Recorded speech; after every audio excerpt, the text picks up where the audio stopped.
Assalamualaikum warahmatullahi wabarakatuh. Perkenalkan, kami dari kelompok 9 yang beranggotakan Aliyah Murti, Lana Firdaus, Novia Ula, dan Umi Hani. Di sini kami akan mempresentasikan tentang materi pemasaran produk. Pengertian pemasaran. Pemasaran adalah suatu kegiatan menyeluruh, terpadu, dan terencana yang dilakukan oleh sebuah organisasi atau institusi dalam melakukan usaha agar mampu mengakomodir permintaan pasar dengan cara menciptakan produk yang bernilai jual, menentukan harga, mengkomunikasikan, menyampaikan, dan saling bertukar tawaran yang bernilai bagi konsumen, klien, mitra, dan masyarakat umum. Secara sederhana, definisi pemasaran lebih diidentifikasikan dengan proses pengenalan produk atau servis kepada konsumen yang potensial. Aspek-aspek untuk pemasaran ini meliputi perikanan, public relation, promosi, dan penjualan. Tujuan utama pemasaran adalah untuk memaksimalkan keuntungan dengan membuat strategi penjualan. Di perusahaan atau bisnis, marketing eksekutif harus mampu melihat banyak aspek dalam beriklan, termasuk juga memprediksi lifespan sebuah produk. Selanjutnya ada marketing. Marketing atau pemasaran merupakan rangkaian kegiatan yang dilakukan untuk memenuhi kebutuhan dan kepuasan konsumen. Kegiatan pemasaran dilakukan dengan cara membuat produk, menentukan harga, menentukan tempat penjualan, dan mempromosikan produk kepada konsumen. Definisi pemasaran menurut para ahli. Yang pertama, Philip Kotler. Pemasaran adalah kegiatan manusia yang diarahkan untuk memenuhi kebutuhan dan keinginan melalui proses pertukaran. 2. Philip Kotler dan Armstrong. Pemasaran adalah sebagai suatu proses sosial dan manajerial yang membuat individu dan kelompok memperoleh apa yang mereka butuhkan lewat penciptaan dan pertukaran timbal balik produk dan nilai dengan orang lain. 3. Menurut William J. Staunton, pemasaran adalah sistem keseluruhan dari kegiatan usaha yang ditunjuk untuk merencanakan, menentukan harga, memperoleh dan mendistribusikan barang dan jasa yang dapat memuaskan kebutuhan pembeli maupun pembeli potensial. 4. John Westwood. Menurutnya, pemasaran adalah sebuah usaha terpadu yang dilakukan untuk memenuhi kebutuhan konsumen dan memberikan keuntungan atau laba kepada perusahaan. Definisi pemasaran selanjutnya menurut Philip Kotung Desmoringler. Menurutnya, pemasaran adalah media untuk mengkomunikasikan sebuah nilai tambah yang lebih tinggi. Selanjutnya menurut J. Abraham, yaitu pemasaran adalah sebuah media untuk mencapai kesuksesan dengan cara memberikan pelayanan paling baik kepada konsumen. Yang ketujuh, menurut Hare dan McDaniel. Menurut mereka, pemasaran adalah proses perencanaan dan pelaksanaan konsepsi, penetapan harga promosi dan distribusi gagasan barang dan jasa untuk menciptakan pertukaran yang memuaskan konsumen dan tercapainya sebuah tujuan organisasi. Yang terakhir, menurut Basu dan Hani. Menurut mereka, pemasaran adalah proses kegiatan perencanaan dalam pengelolaan barang dan jasa, penetapan bandrol harga barang dan jasa tersebut, hingga proses promosi maupun pendistribusiannya, di mana keseluruhan proses pemasaran bertujuan untuk memenuhi kebutuhan maupun memperoleh laba. Fungsi pemasaran. Yang pertama, ada fungsi pertukaran. Dengan adanya pemasaran, maka konsumen dapat mengetahui dan membeli sebuah produk yang dijual produsen, baik menukar dengan uang ataupun menukar dengan produk lainnya. Produk tersebut bisa digunakan untuk keperluan sendiri ataupun dijual kembali untuk mendapatkan laba. Yang kedua, ada fungsi distribusi fisik. Proses pemasaran juga dapat dalam bentuk distribusi fisik terhadap sebuah produk, di mana distribusi tersebut dilakukan dengan cara menyimpan atau mengangkut produk tersebut. Proses pengangkutan bisa melalui darat, air, dan udara. Sedangkan kegiatan penyimpanan produk berjalan dengan cara menjaga pasokan produk agar tersedia ketika kita butuhkan. Yang ketiga, ada fungsi perantara. Aktivitas penyampaian produk dari produsen ke konsumen dilakukan melalui perantara marketing atau pemasaran yang menghubungkan kegiatan pertukaran dengan distribusi fisik. Pada proses aktivitas perantara terjadi kegiatan pembiayaan, pencarian informasi, klasifikasi produk, dan lain-lain. Tugas pemasaran. Yang pertama, ada memperkenalkan produk. Tugas terpenting dari kegiatan pemasaran adalah untuk memperkenalkan produk yang diciptakan oleh sebuah perusahaan kepada masyarakat. Yang kedua, ada mencapai target penjualan. Target penjualan produk harus ditetapkan sejak awal. Tim marketing harus memiliki cara untuk mencapai target tersebut dengan selalu memperhatikan kebutuhan dan kegiatan pasar. Yang ketiga, memastikan kepuasan konsumen. Selain target penjualan, kepuasan konsumen merupakan hal penting dan menjadi prioritas dari tim marketing. Dengan memastikan konsumen merasa puas produk, maka proses pemasaran itu sendiri sudah dianggap berhasil. Yang keempat, membuat strategi lanjutan. Ada cukup banyak strategi pemasaran yang bisa digunakan oleh tim marketing dalam memasarkan produk ke masyarakat. Salah satu contohnya adalah dengan memberikan diskon. Konsep pemasaran. Konsep produk mengatakan bahwa konsumen akan menyukai produk yang menawarkan mutu, performansi, dan ciri-ciri yang terbaik. Tugas manajemen di sini adalah membuat produk berkualitas karena konsumen dianggap menyukai produk berkualitas tinggi dalam menampilkan dengan ciri-ciri terbaik. Konsep penjualan berpendapat bahwa konsumen dengan dibiarkan begitu saja, organisasi melaksanakan upaya penjualan dan promosi yang agresif.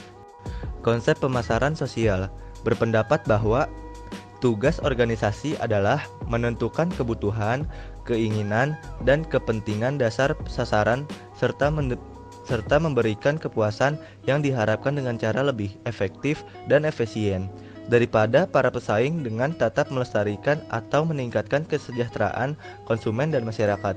Konsep produksi berpendapat bahwa konsumen akan menyukai produk yang tersedia di mana-mana dan harganya murah. Konsep ini berorientasi pada produksi dengan mengerahkan segenap upaya mencapai efisiensi produk tinggi dan distribusi yang luas. Di sini, tugas manajemen adalah memproduksi barang sebanyak-banyak mungkin karena konsumen dianggap akan menerima produk yang tersedia secara luas dengan daya beli mereka. Konsep pemasaran mengatakan bahwa kunci untuk mencapai tujuan organisasi terdiri dari penentuan kebutuhan dan keinginan pasar sasaran serta memberikan kepuasan yang diharapkan secara lebih efektif dan efisien dibandingkan para pesaing. Pada konsep pemasaran global, manajemen eksekutif berupaya memahami semua faktor-faktor lingkungan yang mempengaruhi pemasaran melalui manajemen strategis yang mantap. Tujuan akhirnya adalah berupa untuk memenuhi keinginan semua pihak yang terlibat dalam perusahaan. Konsep inti meliputi kebutuhan, keinginan, permintaan, produksi, utilitas, nilai dan kepuasan, pertukaran, transaksi dan hubungan pasar, pemasaran dan pasar. Kita dapat membedakan antara kebutuhan, keinginan, dan permintaan. Kebutuhan adalah suatu keadaan dirasakannya ketidakpuasan dasar tertentu. Keinginan adalah kehendak kuat akan pemuas spesifik terhadap kebutuhan yang lebih mendalam. Sedangkan permintaan adalah keinginan akan produk spesifik yang didukung dengan kemampuan dan kesediaan untuk membelinya. Manajemen pemasaran. Manajemen pemasaran berasal dari dua kata yaitu manajemen dan pemasaran. Menurut Kotler dan Armstrong, pemasaran adalah analisis, perencanaan, implementasi, dan pengendalian dari program-program yang dirancang untuk menciptakan, membangun, dan memelihara. Manajemen pemasaran. Manajemen pemasaran berasal dari dua kata yaitu manajemen dan pemasaran. Menurut Kotler dan Armstrong, pemasaran adalah analisis, perencanaan, implementasi, dan pengendalian dari program-program yang dirancang untuk menciptakan, membangun, dan memelihara. Jadi, dapat diartikan bahwa manajemen pemasaran adalah sebagai analisis, perencanaan, penerapan, dan pengendalian program yang dirancang untuk menciptakan, membangun, dan mempertahankan pertukaran yang menguntungkan antara pasar sasaran dengan maksud untuk mencapai tujuan organisasi. Tanggung jawab manajer pemasaran yang pertama, mengawasi serta mengembangkan strategi pemasaran. Kedua, melakukan riset dan menganalisa data untuk mengidentifikasi target pasar yang pas. Ketiga, merancang serta menyajikan ide lengkap dengan strateginya. Keempat, melakukan aktivitas promosi. Kelima, mengumpulkan dan mendistribusikan informasi statistik dan finansial. Keenam, merawat website perusahaan dan memikirkan strategi kampanye online. Ketujuh, menyelenggarakan event dan pameran. Ke-8, update database, serta memanfaatkan CRM atau Customer Relation Management. Kesembilan, pengkoordinasian budaya marketing secara internal dan organisasi. 10. Mengawasi performa penjualan. Dan terakhir, melakukan kampanye di sosial media. Lalu ada strategi pemasaran. Strategi pemasaran adalah pengambilan keputusan-keputusan tentang biaya pemasaran, bauran pemasaran, alokasi pemasaran dalam hubungan dengan keadaan lingkungan yang diharapkan, dan kondisi persaingan. Faktor utama yang menyebabkan terjadinya perubahan strategi dalam pemasaran yaitu daur hidup produk. Strategi harus disesuaikan dengan tahap-tahap daur hidup, yaitu tahap perkenalan, tahap pertumbuhan, tahap kedewasaan, dan tahap kemunduran. Lalu, posisi persaingan perusahaan di pasar. Strategi pemasaran harus disesuaikan dengan posisi perusahaan dalam persaingan. Apakah memimpin, menantang, mengikuti, atau hanya mengambil sebagian kecil dari pasar. Terakhir, situasi ekonomi. Strategi pemasaran harus disesuaikan dengan situasi ekonomi dan pandangan ke depan. Apakah ekonomi berada dalam situasi makmur atau inflasi tinggi? Macam-macam strategi pemasaran. Ada kebutuhan primer. Strategi pemasaran untuk merancang kebutuhan primer yaitu menambah jumlah pemakai dan meningkatkan jumlah pembeli. Lalu ada kebutuhan selektif. Strategi pemasaran untuk merancang kebutuhan selektif yaitu mempertahankan pelanggan, misalnya memelihara kepuasan pelanggan, menyederhanakan proses pembelian, dan mengurangi daya tarik untuk beralih merek. Lalu ada menjaring pelanggan atau equation strategis, mengambil posisi berhadapan atau head-to-head positioning, dan mengambil posisi berbeda atau differentiated position. Jenis strategi pemasaran. Yang pertama, merangsang kebutuhan primer dengan menambah jumlah pemakai. Kedua, merangsang kebutuhan selektif dengan mempertahankan pelanggan yang ada. Ketiga, merangsang kebutuhan primer untuk memperbesar tingkat pembelian. Dan terakhir, merangsang kebutuhan selektif dengan menjaring pelanggan baru. Lalu ada segmentasi pemasaran. Segmentasi pasar adalah kegiatan membagi suatu pasar menjadi kelompok-kelompok pembeli yang berbeda yang memiliki kebutuhan, karakteristik, atau perilaku yang berbeda yang mungkin membutuhkan produk atau bauran pemasaran yang berbeda. Atau segmentasi pasar bisa diartikan segmentasi pasar adalah proses pengidentifikasian dan menganalisis para pembeli di pasar produk, menganalisis perbedaan antara pembeli di pasar. Syarat segmentasi pasar yaitu pertama, dapat diukur, dapat dicapai, cukup besar atau cukup menguntungkan, dapat dibedakan, dan terakhir dapat dilaksanakan. Dasar segmentasi pemasaran. Dasar-dasar segmentasi pasar pada pasar konsumen. Yang pertama ada variabel geografi. Di antaranya wilayah, ukuran daerah, ukuran kota, dan kepadatan iklim. Kemudian ada variabel demografi, di antaranya umur, keluarga, siklus hidup, pendapatan, pendidikan, dan lain-lain. Kemudian variabel psikologis, di antaranya kelas sosial, gaya hidup, dan kepribadian. Kemudian ada variabel perilaku pembeli, diantaranya manfaat yang dicari, status pemakai, tingkat pemakaian, status kesetiaan, dan sikap pada produk. Dasar-dasar segmentasi pada pasar industri. Tahap pertama, menetapkan segmentasi makro, yaitu pasar pemakai akhir, lokasi geografis, dan banyaknya langganan. Tahap kedua yaitu sikap terhadap penjual, ciri-ciri kepribadian, kualitas produk, dan pelanggan. Berikutnya ada manfaat segmentasi pemasaran. Yang pertama, penjual atau produsen berada dalam posisi yang lebih baik untuk memilih kesempatan-kesempatan pemasaran. Kemudian, penjual atau produsen dapat menggunakan pengetahuannya terhadap respon pemasaran yang berbeda-beda, sehingga dapat mengalokasikan anggarannya secara lebih tepat pada berbagai segmen. Kemudian, penjual atau produsen dapat mengatur produk lebih baik dan daya tarik pemasarannya. Contoh strategi pemasaran efektif. Yang pertama ada iklan berbayar. Pada iklan berbayar, perusahaan membayar penyedia ruang iklan agar bisa menampilkan produknya di ruang tersebut. Harga yang dibayarkan biasanya ditentukan melalui negosiasi antara marketer dan penyedia ruang iklan. Iklan berbayar dikategorikan menjadi iklan display atau banner, pay per impression atau PPI, dan pay per click atau PPC. Kemudian pemasaran transaksional. Perusahaan yang menggunakan strategi ini mampu menarik konsumen melalui kupon belanja, diskon, promosi, dan acara-acara besar.